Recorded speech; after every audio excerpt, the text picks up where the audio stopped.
intrigued when a player changes clubs. You know, what's the process behind it?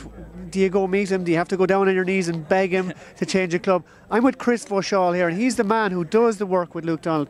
How does it work? Like, explain to us, you know, off the record, say, in layman's terms, how you go about it. So it's funny because it's kind of a balance between what the company is looking to do and what who this club should talk to, and then what the tour guys are going to love. So with Luke Donald in particular, he's someone that we always want him to be playing our newest, greatest iron, our newest MP. But it's very hard to convince a guy who's doing so well with his equipment to change. Absolutely. He's got very specific needs, and he wants a very specific look at a dress, a very specific way it enters and exits the turf. So with the MP64, we had that in mind from the very start of the development. So about 18 months ago, we went to Luke and told him we were working on a club for him. What would you like in a golf club? And we ticked off all the things that he wanted to see. So at each stage in development, we develop it on CAD. We'll print out a plastic model and visit him and show him this plastic model. He can then nitpick it there and say, oh, do this here, and get it just perfect for him. So then you go from plastic to then we'll make a CNC milled model,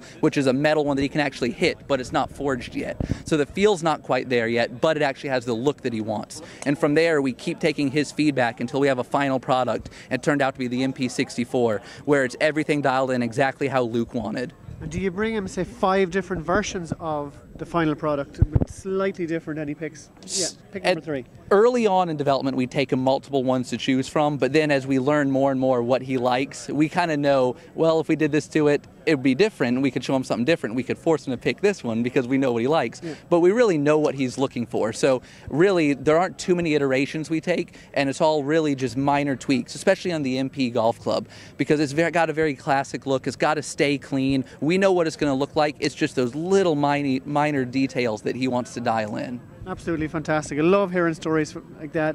So many people behind the scenes, so much work goes into it. All we see is the guys out on tour. All we see is the finished product, but there's so much goes on in the background. Right. Thanks so much for talking to us today. Thank you very much. Okay.